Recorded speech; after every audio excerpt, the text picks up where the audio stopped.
Di sebuah desa terpencil di lereng Gunung Slamet, angin malam selalu berbisik membawa cerita-cerita lama tentang Wewe Gombel. Masyarakat setempat, terutama para orang tua, masih mempercayai legenda makhluk halus yang dikatakan sering mengincar anak-anak yang terlantar atau kurang mendapat kasih sayang. Wewe Gombel digambarkan sebagai sosok wanita jangkung dengan postur tubuh yang kurus dan tidak wajar. Rambutnya panjang dan kusut seolah tak pernah tersentuh sisir, sementara matanya memancarkan cahaya merah redup seperti bara yang hampir padam. Konon, ia selalu membawa karung goni usang yang digunakan untuk membawa pergi anak-anak yang ditemukannya berkeliaran sendirian di malam hari. Meski banyak yang menceritakannya sebagai hantu yang menakutkan, sebagian kecil penduduk justru memiliki keyakinan berbeda. Mereka percaya bahwa Wewe Gombel sebenarnya bukanlah roh jahat, melainkan penjaga bagi anak-anak yang terabaikan. Dalam versi ini, Wewe Gombel dianggap sebagai pelindung yang mengambil anak-anak hanya untuk menyelamatkan mereka dari penderitaan di dunia nyata, entah dari orang tua yang kejam, kemiskinan yang menghimpit, atau kesepian yang tak tertahankan. Namun, apapun kepercayaannya, satu hal yang pasti, jika terdengar suara tangisan anak dari arah hutan di tengah malam, warga desa akan segera mengunci pintu dan jendela rapat-rapat, berdoa agar Wewe Gombel tidak memilih rumah mereka sebagai target berikutnya. Desa Gunung Rejo terletak di sebuah lembah sempit yang dikelilingi oleh hutan lebat dan tebing-tebing curam, seolah terisolasi dari dunia luar. Jalan menuju desa itu berliku dan berbatu, hanya bisa dilalui dengan berjalan kaki atau menggunakan kendaraan tradisional seperti gerobak sapi. Pepohonan tinggi menjulang dengan daun-daun yang selalu bergemerisik ditiup angin, menciptakan suara-suara misterius di malam hari. Di balik rimbunnya hutan, kadang terdengar lengkingan burung malam atau lolongan anjing hutan yang membuat bulu kuduk berdiri. Kehidupan masyarakat di Gunung Rejo sangat sederhana, bergantung pada hasil pertanian dan ternak yang mereka pelihara. Namun, di balik ketenangan permukaan, desa ini menyimpan banyak kisah pilu. Perselisihan keluarga, kemiskinan yang tak kunjung usai, dan perselingkuhan telah merenggangkan ikatan rumah tangga. Banyak anak-anak yang tumbuh tanpa perhatian penuh dari orang tua mereka, dibiarkan berkeliaran di jalanan atau hutan hingga larut malam tanpa pengawasan. Dan menurut kepercayaan setempat, justru di saat-saat seperti itulah Wewe Gombel paling sering muncul, mengintai dari balik pepohonan, menunggu saat yang tepat untuk mengambil anak-anak yang dianggapnya terlantar. Ardi, seorang bocah lelaki berusia 10 tahun dengan tubuh kurus dan mata besar yang selalu memancarkan kesedihan, menjadi salah satu korban dari kehidupan keras di Gunung Rejo. Sejak ayah kandungnya meninggal 3 tahun lalu, ibunya menikah lagi dengan seorang lelaki kasar yang sering melampiaskan kemarahan pada Ardi dengan cambukan rotan atau tamparan keras.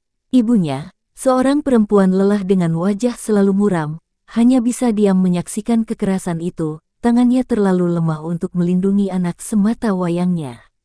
Setiap kali mendengar langkah berat ayah tirinya mendekat, Ardi akan segera menyelinap keluar rumah, berlari menuju hutan kecil di belakang pemukiman warga. Di sana, di bawah rindangnya pohon-pohon tua, ia duduk berjam-jam sambil memeluk lututnya, kadang menangis pelan, kadang hanya memandang bulan yang bersinar redup di antara celah dedaunan. Suatu malam, ketika kabut mulai turun menyelimuti hutan, Ardi mendengar sesuatu yang membuat darahnya membeku. Suara perempuan parau memanggil namanya berulang-ulang, seakan datang dari balik batang-batang pohon yang gelap. Dengan jantung berdebar kencang, Ardi perlahan menoleh ke arah sumber suara itu. Dari balik kabut tipis yang menyelimuti hutan, mulai tampak sosok tinggi menjulang dengan siluet yang tidak wajar. Rambutnya yang panjang dan kusut bergerak-gerak sendiri seolah ditiup angin yang tidak terasa, sementara sorot matanya yang kemerahan menembus kegelapan seperti 2 titik api kecil. Tubuhnya yang kurus terlihat seperti batang pohon tua yang keriput, dengan jari-jari tangan yang terlalu panjang dan kuku hitam yang melengkung tajam. Sosok itu berdiri diam, hanya wajahnya yang perlahan merekah menunjukkan senyum lebar yang membuat Ardi ingin berteriak. Namun suaranya seperti tertahan di tenggorokan, kaki-kakinya terasa berat bagaikan diikat akar-akar tak terlihat. Wewe Gombel itu perlahan mengangkat tangan keriputnya, menjulurkan jari-jari panjangnya ke arah Ardi dengan gerakan yang hampir terlihat lembut, sementara bau anyir seperti tanah basah dan daun membusuk memenuhi udara di sekeliling mereka. Kaki Ardi gemetar hebat saat Wewe Gombel perlahan mendekat, langkahnya tidak bersuara di atas dedaunan kering yang seharusnya berderak jika terinjak. Bau anyir semakin menyengat, bercampur dengan aroma khas jamur busuk yang membuat Ardi ingin muntah. Sosok itu terus membisikkan janji-janji manis tentang tempat yang hangat, makanan berlimpah, dan kasih sayang yang tak akan pernah ia dapatkan di rumah. Kata-katanya merayap di telinga Ardi seperti ulat-ulat kecil, menggoda dan sekaligus menjijikkan. Perlahan, tangan keriput itu hampir menyentuh bahu Ardi yang gemetar ketika tiba-tiba dari kejauhan terdengar teriakan nyaring memanggil namanya. Suara Sisi, adik perempuannya yang berusia 7 tahun, memecah kesunyian malam dengan nada panik. Wewe Gombel mendadak mengeras, tubuhnya bergetar seperti lebah yang marah sebelum akhirnya menyusut kembali ke dalam bayang-bayang pepohonan, meninggalkan bau busuk yang perlahan menghilang diterbangkan angin malam. Keesokan harinya, Desa Gunung Rejo gempar oleh kabar hilangnya Joko, anak tetangga Ardi yang sering bermain bersamanya. Ibunya yang menangis histeris bercerita bahwa sekitar pukul 3 pagi, ia mendengar suara gerakan aneh di kamar anaknya. Ketika memeriksa, ia hanya sempat melihat bayangan tinggi membawa sesuatu yang bergerak-gerak sebelum menghilang ke arah hutan.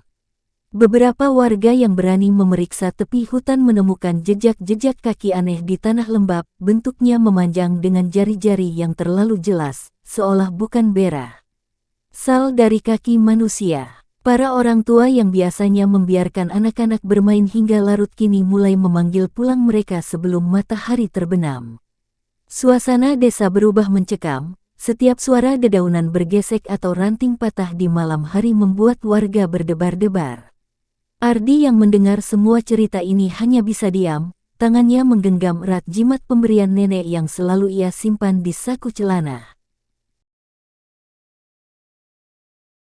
Sejak peristiwa itu, Ardi merasakan ada yang terus mengawasinya. Setiap kali ia keluar rumah saat senja, bulu tengkuknya berdiri, seolah ada napas dingin menghembus dari belakang.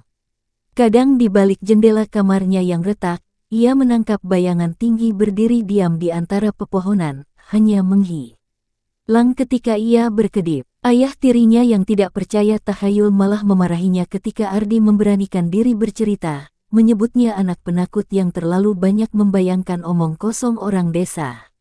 Namun suatu malam, ketika ayah tirinya sedang mabuk berat seperti biasa, Ardi terbangun oleh suara gesekan aneh di atap rumah mereka. Suara itu bergerak pelan dari ujung ke ujung, diikuti oleh tetesan cairan kental yang merembes melalui sela-sela genting kayu, mengeluarkan bau anyir yang sudah tidak asing lagi bagi Ardi. Tubuhnya membeku dalam ketakutan ketika menyadari bahwa sesuatu yang bukan manusia sedang merangkak di atas rumahnya, mungkin mengendap-endap mencari cara untuk masuk. Tangan Ardi gemetar ketika ia mendorong pintu belakang rumah yang reot itu, setiap engselnya berderit seakan memprotes gerakannya. Tiba-tiba, sesuatu yang dingin dan bersisik mencekik pergelangan tangannya dengan kekuatan yang tidak wajar. Napasnya tercekat ketika melihat lengan panjang berwarna keabu-abuan itu muncul dari kegelapan, menarik tubuhnya dengan mudah seperti layangan putus.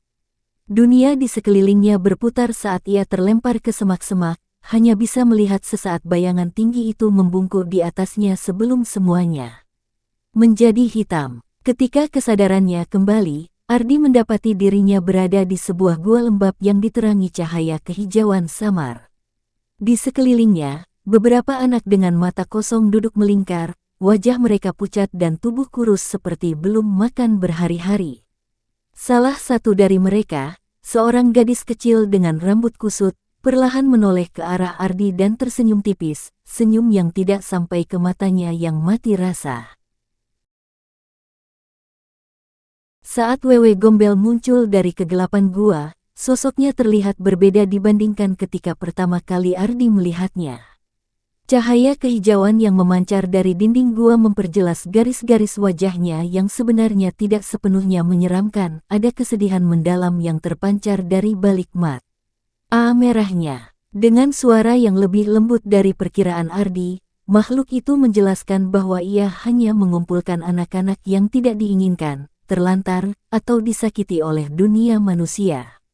Setiap anak di gua itu punya cerita mirip dengan Ardi, dipukuli, diabaikan, atau dibiarkan kelaparan oleh orang-orang yang seharusnya melindungi mereka. Wewe Gombel mengelus rambut salah satu anak yang sudah bertahun-tahun tinggal bersamanya, menunjukkan kasih sayang yang tulus meski caranya mengerikan. Namun ketika Ardi memperhatikan lebih dekat, ia menyadari sesuatu yang mengerikan. Anak-anak itu perlahan kehilangan warna kulitnya, menjadi pucat seperti jamur gua, dan ekspresi mereka semakin datar seiring waktu, seolah sedang berubah menjadi sesuatu yang bukan lagi manusia seutuhnya. Malam-malam berikutnya di dalam gua, Ardi diam-diam mengamati pola gerakan Wewe Gombel. Makhluk itu selalu tertidur pulas saat matahari tepat di atas kepala, ketika sinarnya menembus celah-celah batu dan menyentuh sudut tertentu dalam gua. Di saat-saat itulah anak-anak lain justru menjadi paling aktif, meski gerakan mereka lamban seperti orang mengantuk. Suatu siang, ketika Wewe Gombel terlelap dalam sarangnya yang terbuat dari lumut dan rambut manusia, seorang anak laki-laki yang sudah 10 tahun hilang menyelinap mendekati Ardi. Dengan suara parau yang nyaris tak terdengar, ia berbisik tentang rahasia yang diketahui semua anak di gua itu tetapi tak ada yang berani mencoba. Wewe Gombel memiliki kelemahan terhadap garam dan benda-benda yang diberi mantra perlindungan. Ardi teringat jimat kecil pemberian neneknya yang selalu ia simpan di saku, sebuah kantong kain merah berisi campuran garam, kunyit, dan mantra tulisan tangan yang digulung rapi. Perlahan, sebuah rencana mulai terbentuk dalam pikirannya yang gelisah. Saat matahari mencapai puncaknya keesokan hari, Ardi mengendap-endap menjauh dari lingkaran anak-anak yang sedang bergerak lamban di dalam gua. Tangannya menggenggam erat kantong jimat yang mulai mengeluarkan aroma kunyit samar. Langkahnya terhenti ketika melihat Wewe Gombel terbaring di sarangnya. Tubuh tinggi itu sekarang menyusut dan terlihat rapuh seperti batang pohon tua. Namun saat Ardi hampir mencapai mulut gua, salah satu anak perempuan yang matanya sudah hampir seluruhnya putih tiba-tiba menjerit kencang, suaranya menggema di dinding-dinding batu. Wewe Gombel terbangun mendadak, tubuhnya mengembang seperti api yang disiram bensin. Dengan gerakan cepat yang tidak terduga untuk makhluk sebesar itu, ia melompat menghalangi jalan Ardi, kuku-kuku hitamnya mencakar-cakar dinding gua hingga batu berhamburan. Napasnya yang bau anyir menerpa wajah Ardi, sementara suara mendesis keluar dari mulutnya yang penuh gigi runcing. Tanpa pikir panjang, Ardi merogoh kantong jimat dari sakunya dan melemparkan isinya ke arah wajah Wewe Gombel. Garam dan bubuk kunyit beterbangan seperti awan kecil, menyentuh kulit keriput makhluk itu. Seketika, Wewe Gombel mengeluarkan jeritan melengking yang membuat seluruh gua berguncang, seperti suara 100 anak yang menangis sekaligus. Tubuhnya menggeliat kesakitan, bagian-bagian yang tersentuh garam mulai mengeluarkan asap hitam dan bau busuk menyengat. Ardi tidak menyia-nyiakan kesempatan ini, ia menarik lengan adik kecil yang ikut diculik dan berlari sekuat tenaga menuju celah cahaya di ujung gua. Di belakang mereka, suara jeritan Wewe Gombel perlahan berubah menjadi ratapan sedih, sementara kaki-kaki kecil anak-anak lain yang sudah terikat gua itu mengejar mereka dengan gerakan kaku seperti boneka rusak. Setelah berjam-jam tersesat di hutan yang gelap, akhirnya mereka melihat cahaya obor dari warga desa yang sedang melakukan pencarian. Tanda hubung. Kembalinya Ardi dan beberapa anak lainnya membuat desa Gunung Rejo gempar. Warga yang awalnya takut mendekati hutan kini berbondong-bondong menyusuri jalan setapak menuju gua tempat mereka ditahan, membawa obor dan jimat perlindungan. Namun anehnya, gua itu seolah menghilang, hanya tersisa dinding batu biasa tanpa celah atau lorong. Anak-anak yang selamat tidak bisa menjelaskan dengan jelas kejadian sebenarnya, ingatan mereka seperti tertutup kabut tebal. Hanya Ardi yang masih mengingat setiap detail dengan jelas, terutama tatapan terakhir Wewe Gombel yang penuh janji sebelum menghilang. Keluarganya memutuskan pindah ke kota besar, jauh dari hutan dan kenangan buruk itu. Tapi di malam-malam sepi, ketika angin berhembus melalui jendela kamarnya yang baru, Ardi kadang masih mendengar bisikan halus memanggil namanya. Kadang pula ia bermimpi melihat bayangan tinggi berdiri di ujung jalan, menunggu dengan sabar, seolah tahu bahwa suatu saat nanti Ardi mungkin akan membut. Bukannya lagi.